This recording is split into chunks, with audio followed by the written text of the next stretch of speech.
changing me and changing you. Praise the lord.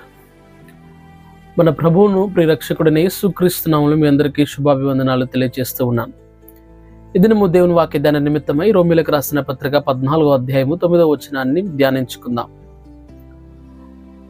మనము బ్రతికినను ప్రభువు కోసమే బ్రతుకుచున్నాము. అపోస్తలుడైన పౌలు కొన్ని విషయాలు అక్కడ పరిశీలిస్తూ కొన్ని విషయాలు తెలియచేస్తూ మనం ఎవరి కోసం బ్రతకాలి, ఎవరి కోసం బ్రతుకుతున్నాము అన్న ప్రశ్నను మన ముందు ఉంచుతున్నాడు ప్రియులారా. ఒకవేళ బహుశా ఈ ప్రశ్న అంటే మనం ప్రభు కోసం బ్రతకాలి, ప్రభు కోసమే బ్రతుకుచున్నాము అని అపోస్తలుడైన పౌలు అంటున్నాడు. ఒకవేళ ఒక యవనస్తురాలని ప్రశ్న మనం అడిగాం అనుకోండి, ఎవరి కోసం బ్రతుకుతున్నావు నువ్వు అని అడిగితే వారు చెప్పే సమాధానం మనం ఊహించవచ్చు ప్రియులారా. ఒకవేళ ఒక యవనస్తుని అడిగితే నేను పలానా అమ్మాయి కోసం బ్రతుకుతున్నానండి అని, లేదా ఒక యవనస్తురాలను అడిగితే నేను ఆ అబ్బాయి కోసమే బ్రతుకుతున్నాను, అబ్బాయి మీద ప్రాణాలు పెట్టుకుని బ్రతుకుతున్నాను అని కొంతమంది చెప్తారు. బాధ్యత గల తల్లిదండ్రులను అడిగాం అనుకోండి, మీరు ఎవరి కోసం బ్రతుకుతున్నారండి అని అంటే నా బిడ్డల కోసం బ్రతుకుతున్నాను అంటారు. లేదా ఒక భార్య మీద ప్రేమ ఉన్న భర్తను అడిగితే నువ్వు ఎవరి కోసం బ్రతుకుతున్నావు అంటే ఇంకెవరి కోసం, నా భార్య కోసమే నేను బ్రతికే ఉన్నాను ఇన్ని కష్టాల్లో కూడా. ఒకవేళ భార్యను అడిగితే నా భర్త కోసం నేను బ్రతుకుంటున్నాను అని ఇలాగ రకరకాల సమాధానాలు చెప్తూ ఉంటారు. అయితే ఈ యొక్క దినాన నేను మిమ్మల్ని అందరినీ ఒక ప్రశ్న అడగాలనుకుంటున్నాను. మీరు ఎవరి కోసం బ్రతుకుతున్నారు? ఒక యవనస్తురాలుగా అడగడం లేదు, బాధ్యత గల తల్లిదండ్రులుగా అడగడం లేదు, భర్త మీద ప్రేమ ఉన్న భార్యగా అడగడం లేదు, లేదా భార్య మీద ప్రేమ ఉన్న భర్తనుగా మిమ్మల్ని అడగడం లేదు, లేదా పిల్లలుగా ఉంటున్న మిమ్మల్ని నేను అడగడం లేదు. నేను ఒక క్రైస్తవుడిగా మీరు ఎవరి కోసం బ్రతుకుతున్నారు? For whom you are living. ఎవరి కోసం మీరు బ్రతుకుతున్నారు? వాక్యం వింటున్న మనందరితో అపోస్తలుడైన పౌలు అంటున్నాడు, మనము బ్రతికినను ప్రభు కోసము బ్రతుకుచున్నాము అని అపోస్తలుడైన పౌలు తన అనుభవాన్ని తెలియజేస్తున్నాడు. వాక్యం వింటున్న దేవుని బిడ్డ, మనం ఎవరి కోసం బ్రతకాలి అని బైబిల్ సెలవిస్తుందంటే మనం దేవుని కోసం బ్రతకాలి. ఎందుకు దేవుని కోసం బ్రతకాలంటే ఆయన మన కోసం చనిపోయాడు గనుక మనం దేవుని కోసం బ్రతకాలి. మనం బ్రతికి దేవుణ్ణి ఎలా ప్రచురం చేయగలి అంటే మనం దేవుని కోసం బ్రతకడం అంటే ఏమిటి అని అంటే మనం బ్రతికి దేవుని మహిమపరచాలి, దేవుని స్తుతించాలి, దేవునికి కృతజ్ఞతాస్తుతులు చెల్లించాలి. 14వ అధ్యాయం అంతా కూడాను ఒకరు మంచిగా తిన్న దేవుని కోసం తింటున్నారు, దేవుని స్తుతించడం కోసం తింటున్నారు. ఒకరు పస్తులు ఉంటున్న దేవుని స్తుతించడం కోసం తింటున్నారు. ఇలాగ అనేకమైన విషయాలు తెలియజేస్తూ మనం బ్రతికినను ప్రభు కోసమే బ్రతుకుతున్నాము. ఒక క్రైస్తవుడుగా నువ్వు ఎవరి కోసం బ్రతుకుతున్నావు, ఎవరి కోసం బ్రతకాలి అని అంటే దేవుని కోసం బ్రతకాలి.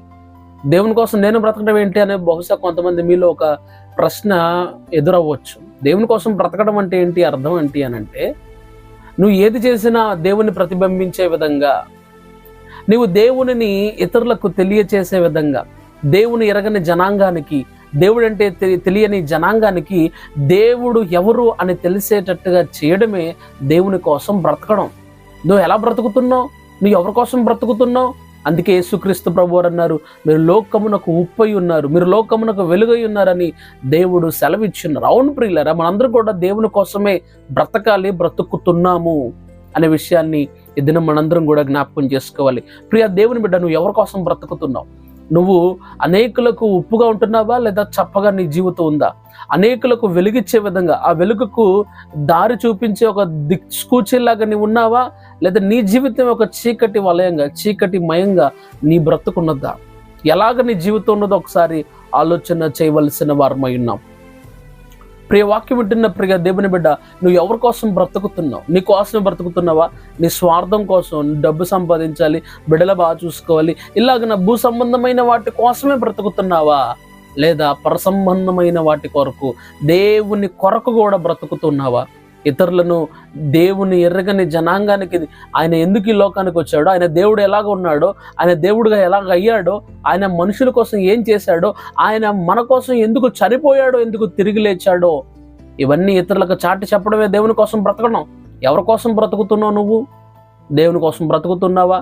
దేవుని నామ మహిమార్థమై బ్రతుకుతున్నావా, లేదా నీ స్వార్థం కోసం భూమి మీద 365 రోజులు దేవుడిచ్చిన ఆయుష్కాలం అంతా కూడా నీ కోసం బ్రతుకుతున్నావా, దేవుని కోసం బ్రతుకుతున్నావా? ఒక్క ప్రశ్న ఈ దినము నిన్ను నువ్వు ప్రశ్నించుకో. ఎవరి కోసం బ్రతుకుతున్నావు? For whom you are living alive today. ఎవరి కోసం బ్రతుకుతున్నావు? ఎంతకాలం అర్ధరహితమైన బ్రతుకున్నావేమో, ఎంతకాలం నీ కోసం బ్రతికేవేమో, ఎంతకాలం లోకంలో ఉన్న విషయాల కొరకు బ్రతికేవేమో. ఇప్పటి నుండి దేవుని కోసం బ్రతకాలి, దేవుణ్ణి ప్రచురము చేసేవారుగా బ్రతకాలి. మన చూపుల్లో దేవుని చూపించాలి, మన మాటల్లో దేవుని చూపించాలి, మన క్రియల్లో దేవునిని ఎర్రగని జనాంగానికి మన దేవుడు అంటే ఏంటో మనం చూపించాలి. అదే దేవుని కోసం బ్రతకడం. ప్రియ దేవుని బిడ్డ, దేవుని కోసం బ్రతుకుదాం. దేవుడు అట్టి శక్తిని అనుగ్రహించినట్లుగా దేవుణ్ణి మనందరం కూడా ప్రార్థిద్దాం. ప్రార్థన. మమ్మల్ని మిక్కిలుగా ప్రేమించుచున్న మా ప్రియ పరలోకపు తండ్రి, నీ ఘనమైన నామానికి వెళ్ళలేని వందనాలు, స్తోత్రాలు చెల్లించుకుంటున్నాను ప్రభా. ఎవరి కోసం బ్రతుకుతున్నామో, ఎవరి కోసం బ్రతకాలో తెలియచేసిన విధానం బట్టి వందనాలు తండ్రి. బహుశా ఇంతకాలం లోకంలో ఫలానా కోసం బ్రతుకుతున్నాను మేము అనుకుంటున్నాం, కానీ దేవుని కోసమే బ్రతకాలి అని అపోస్తలుడైన పౌలు తెలియచేసినట్టుగా మా కోసం చనిపోయి ప్రభా, పరమును మీడి ఈ లోకానికి వచ్చి దాసుని స్వరూపాన్ని ధరించి శిలువ మరణం పొందినంతగా నిన్ను తగ్గించుకున్నావు, మా కోసం చనిపోయావు. మేము నీ కోసం బ్రతుకున్నట్లుగా, నిన్ను ప్రచురము చేయనట్లుగా, నిన్ను మహిమపరచునట్లుగా అట్టి కృపను దయచేయండి. మా ప్రియులు అందరూ మీ కోసం బ్రతకాలని తీర్మానం తీసుకుంటున్నారు. అటు వారి జీవితాల అద్భుతాలు, మేలులు, ఆశీర్వాదాలను జరిగించమని యేసుక్రీస్తు నామమున అడిగి పెడుకున్నాను తండ్రి. Amen. God bless you. Changing me.